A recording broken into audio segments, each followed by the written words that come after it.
ఉమ్మడి కర్నూలు జిల్లాలో నిన్నటి రోజున కురిసినటువంటి భారీ వర్షాల కారణంగా ఉమ్మడి కర్నూలు జిల్లా వ్యాప్తంగా ఉన్నటువంటి వాగులు వంకలన్నీ ఉధృతంగా ప్రవహిస్తున్నది. ఏదైతే నిన్న రాత్రి కురిసినటువంటి భారీ వర్షం కారణంగా వాగులు వంకలు ఉధృతంగా ప్రవహిస్తుండడంతో పంట పొలాలన్నీ కూడా నీట మునిగిన పరిస్థితి నెలకొంది. అయితే నిన్నటి రోజున కురిసినటువంటి భారీ వర్షం కారణంగా ఎమ్గనూరు నియోజకవర్గంలోని గొనిగండ్ల మండలం గంజిహల్లి సమీపంలో ఉన్నటువంటి మల్లెల వాగు ఉధృతంగా ప్రవహిస్తుండడంతో కూలీ పనుల కోసం వెళ్ళిన కొంతమంది దాదాపు 27 మంది మహిళా రైతు కూలీలంతా ఆ వాగులో చిక్కుకున్నటువంటి పరిస్థితి నెలకొంది. అయితే అప్రమత్తమైనటువంటి గ్రామస్తులంతా కూడా పొట్టి సాయంతో వారిని వాగు దాటించి సురక్షితంగా ఒడ్డుకు చేర్చినటువంటి పరిస్థితి నెలకొంది. అయితే నిన్న ఒక్క రోజులోనే దాదాపు భారీ వర్షం కురవడంతో అటు నంద్యాల జిల్లా ఇటు కర్నూలు జిల్లాలో ఉన్నటువంటి ప్రధాన గ్రామాలకు కూడా ప్రధాన రహదారులన్నీ కూడా దెబ్బతిని రాకపోకలకు కూడా తీవ్ర అంతరాయం ఏర్పడింది. అయితే భారీ వర్షం కారణంగా అటు గ్రామాల్లో సైతం తీవ్ర అంతరాయం ఏర్పడింది.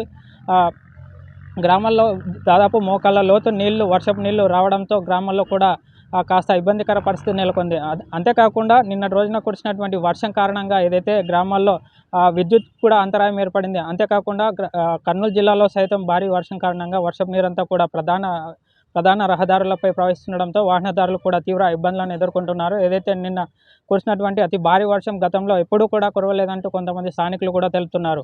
ఏదైతే ఒక్కసారిగా ఈ విధంగా భారీ వర్షం కురవడంతో రోడ్లన్నీ కూడా జలమయమయ్యాయి. అదేవిధంగా అటు నంద్యాల జిల్లా ఇటు కర్నూలు జిల్లాలో కూడా కొన్ని గ్రామాలకు రాకపోకలు కూడా నిలిచిపోయాయి. అదేవిధంగా ఆదోని తదితర ప్రాంతాల్లో కురిసినటువంటి పశ్చిమాన కురిసినటువంటి భారీ వర్షాల కారణంగా కొన్ని గ్రామాల్లో ఇళ్లకు కూడా నీళ్లు చేరిపోయాయి. అయితే దాదాపు ఇళ్లలో మోకాళ్ళ లోతు నీళ్లు కూడా చేరి ప్రజలు తీవ్ర ఇబ్బందులు ఎదుర్కొంటున్నారు. మరోవైపు పంట పొలాలు సాగు చేసుకున్నటువంటి రైతులకు కూడా తీవ్ర అంతరాయం ఏర్పడింది. ఏదైతే భారీ వర్షం కారణంగా పంట పొలాలన్నీ కూడా నీట మునిగి తీవ్ర ఇబ్బందులు ఎదుర్కొంటున్నారు. ముఖ్యంగా పత్తి రైతులు అయితే పత్తి సాగు చేసే రైతులు మాత్రం తీవ్ర ఆందోళన వ్యక్తం చేస్తున్నారు.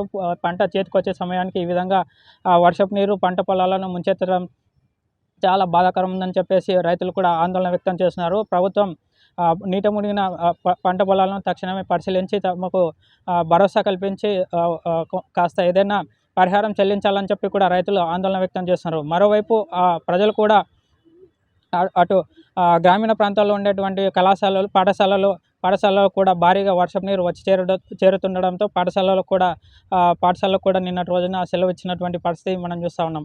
అంతేకాకుండా నిన్నటి రోజున ఏదైతే భారీ వర్షం కురిసిందో ఆ వర్షం కారణంగా గ్రామాలకు వెళ్ళే కర్నూలు జిల్లాలోని గ్రామాలకు వెళ్ళే ప్రధాన రహదారులు కూడా పూర్తిగా జలమయమయ్యాయి. అటు దాదాపు నిన్న రాత్రి నుంచి కురిసిన వర్షం దాదాపు తెల్లవారుజామున 3 గంటల వరకు కురవడంతో అటు రాకపోకలకు కూడా తీవ్ర అంతరాయం ఏర్పడింది. అత్యవసర పరిస్థితుల్లో కూడా చాలామంది జిల్లా ప్రధాన రహదారి గుండా జిల్లాకు వచ్చే క్రమంలో వాగులో చిక్కుకొని అటు గ్రామీణ ప్రాంతాల్లోనే ఉండిపోవాల్సిన పరిస్థితి ఏర్పడింది. ఇప్పటికే కొన్ని గ్రామాలకు వెళ్ళే ప్రధాన రహదారులన్నీ కూడా ఈ వర్షపు నీరుతో దెబ్బతినడంతో కొన్ని గ్రామాల్లో రోడ్లు కూడా భారీగా దెబ్బతిన్నాయి. అదేవిధంగా ఇప్పటికే వాతావరణ శాఖ హెచ్చరించింది. మరో 2 రోజుల పాటు భారీ వర్షాలు కురిసే అవకాశం ఉందని తెలిపి వాతావరణ శాఖ కూడా హెచ్చరించింది. అదేవిధంగా పంట పొలాలకు వెళ్ళేటటువంటి రైతులు అదేవిధంగా పశువులు మేపేటటువంటి కాపర్లు కూడా అప్రమత్తంగా ఉండాలని హెచ్చరించింది. పిడుగులు పడే అవకాశం ఉందని కూడా ఇప్పటికే వాతావరణ శాఖ హెచ్చరించినటువంటి పరిస్థితుల నేపథ్యంలో జిల్లా అధికారులు కూడా అప్రమత్తమై అందరినీ కూడా అలర్ట్ చేస్తున్నారు. అంతేకాకుండా ఇటీవల కాలంలో పిడుగులు భారీగా పడి అటు నంద్యాల జిల్లాలో దాదాపు 32 గొర్రెలు కూడా మృతి చెందినటువంటి పరిస్థితి నెలకొంది. అంతేకాకుండా నిన్నటి రోజున ఏదైతే అటు నంద్యాల జిల్లా ఒక పిడుగుపడి ఒక మహిళ కూడా మృతి చెందిన పరిస్థితి నెలకొంది. ఇదే విధంగా పిడుగులు పడే అవకాశం ఉందని చెప్పి వాతావరణ శాఖ హెచ్చరించిన నేపథ్యంలో జిల్లా అధికారులు కూడా అప్రమత్తమై ఎప్పటికప్పుడు అధికారులనంతా కూడా అప్రమత్తం చేస్తున్నారు. గ్రామీణ ప్రాంతాల్లో నివసించే వారిని కూడా అప్రమత్తం చేస్తున్నారు. అత్యవసర వర్షాలు కురిసే సమయంలో ఎవరు కూడా చెట్ల కింద ఉండకూడదు, అదేవిధంగా కరెంటు స్తంభాల దగ్గర ఉండకూడదని చెప్పి విద్యుత్ శాఖ అధికారులు కూడా అందరికీ సూచనలు చేస్తున్నటువంటి పరిస్థితి నెలకొంది. ఇది ప్రస్తుతం కర్నూలు జిల్లాలో తాజా పరిస్థితి.